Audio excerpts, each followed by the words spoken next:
Hello, this is a full guide on how to farm most of the valuable resources that you will require to craft items in Palworld. The resources I will be covering on are high quality pear oil, crude oil, ancient civilization cores, ore, hexolite quartz, pure quartz, coal, chromite, sulfur, and ancient civilization parts. Please do take note that I'll be covering methods with no mods first, and in the last segment of the video, I'll be showing you how to acquire these valuable resources with mods in a fair way that does not break the game, along with the guided part on how to install the mod too. So without further ado, let's first cover all base locations that can be used for farming ores and how the system will actually work. So here is the first base that I use for mining quartz. I have placed down a quartz mining structure which produces quartz over time when a mining pal has been assigned to it. Now this comes in handy if all the quartz nodes have been mined by my pals.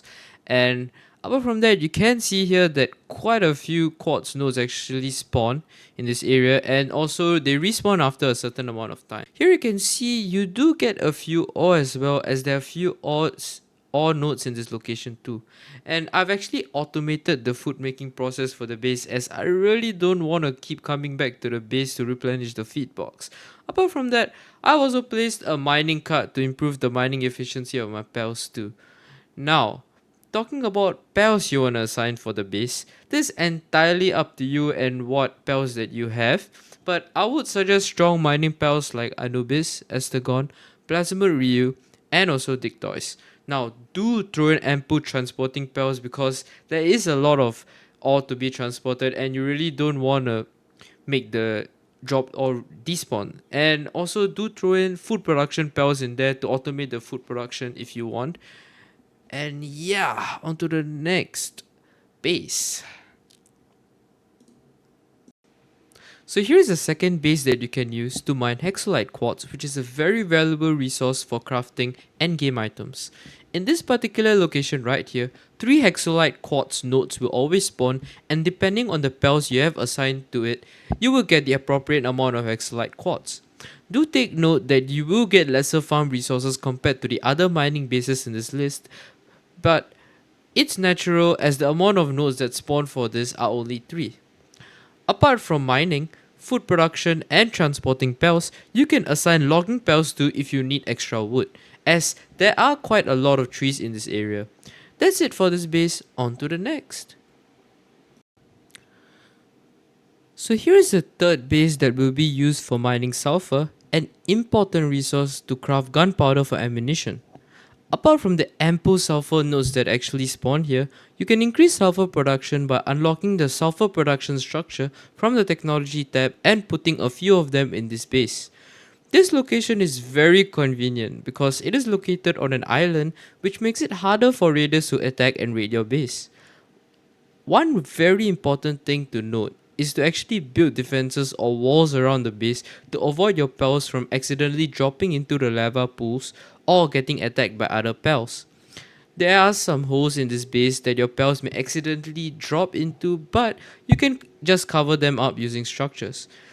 Don't forget your transportation and food production pals, and you should be good to go. The fourth base location will be for one of the most used resources, ore. You'll be using a lot of this resource to make primarily ingots and gold coins. That is why I recommend 2 bases for this resource. This location is beside the rundown church and plenty of ore nodes spawn in this area, making it a very good spot for ore farming. Along with that, you can put down ore mining structures too that can be unlocked in the technology tab to increase ore production even more. Do make sure your pals are high enough level and your base has good defenses because this location is pretty prone to raids and easy to access for raiders if you haven't defended properly. For pal selection, similar to the other bases, include ample mining, food production and transportation pals. Now let's go on to the next. For the 5th base location, it will be for Ore&Coal both, but with more of a focus on coal. There are ample coal and ore nodes that spawn in this area, which makes it a very good farm for both resources. You do not need to worry about raids for this location because it is on top of a hill that can't be reached by raiders at all. For PAL selection, I would suggest throwing in more transportation PALs compared to the other bases, as the nodes are pretty spaced out from each other and there are quite a few of them in place. This covers the base locations to farm resources part. Now I'll be focusing on the next valuable endgame resource, crude oil. This is the first way to farm crude oil, which is the base location to mine crude oil using the crude oil extractor, which has 3 crude oil extraction nodes. It is near the edge of the map near the volcano. The second way to obtain crude oil is to actually target supply drops which contain crude oil. The supply drops are a timed event that happen on an interval basis relying on your world settings. Fortunately, there is a way to make this interval extremely short, making supply drops / meteorite events happen very frequently. So first, you actually have to go back to the title screen, go to your world settings, choose custom settings, and here as you see, you will see all your world settings listed, and then you have to scroll around all the way to meteorite / supplies drop interval and just change it all the way down.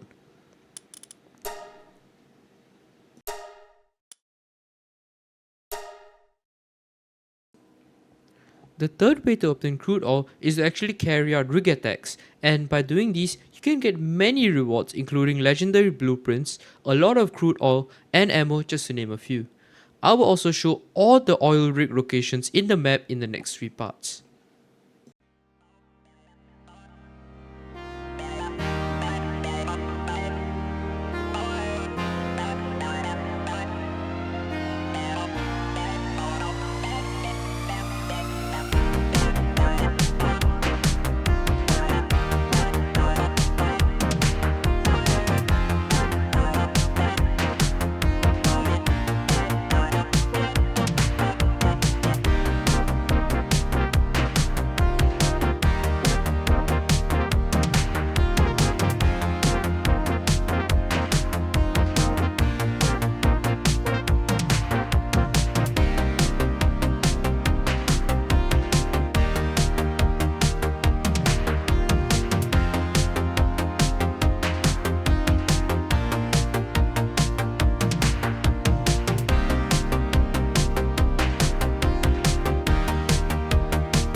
Now, let's talk about chromite, an essential resource for late game items.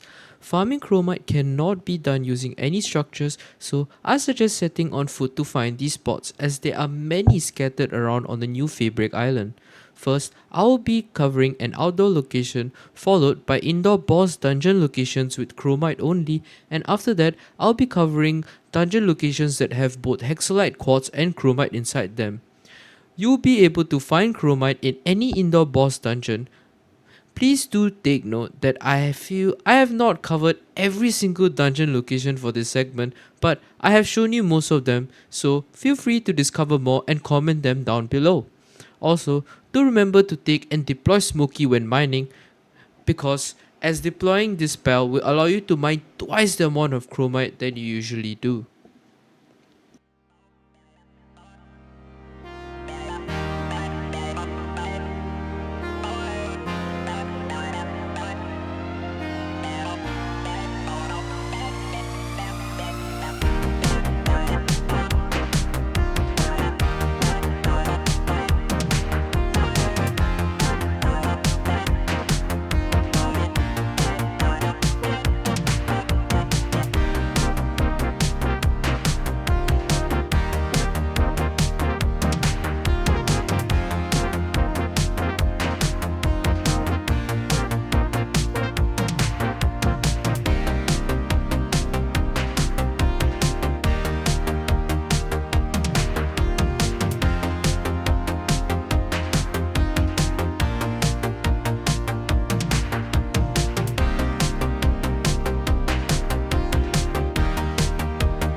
Farming ancient civilization cores is challenging as the only way you can find these is by looting high-end chests, looting golden chests on all rigs in the map, and defeating the tough raid bosses. Looting high-end chests is not really recommended as there's a high chance you wouldn't get one of the core. Defeating the tough raid bosses and looting all rig golden chests will be the best option for obtaining this extremely rare resource. Do make sure you are geared up properly for the raid boss fights. An alternative method which is extremely easy is by installing a mod which allows you to purchase this along with other extremely rare resources which I will cover at the end of the video. Another method that requires altering the world settings to make the raid boss easier will be your best bet if you want to defeat the tower raid bosses to get your cores if you do not mind unbalancing the game. Now, to do this, first you have to go to the title screen, press start game, select your world, press change world settings, select custom world settings, and you have to turn down the damage from Pal's multiplier to the lowest as possible and increase the damage to Pal's multiplier to the max. After that, you can scroll down a bit and find damage from player multiplier, set it to the max, and set damage to player multiplier to the lowest.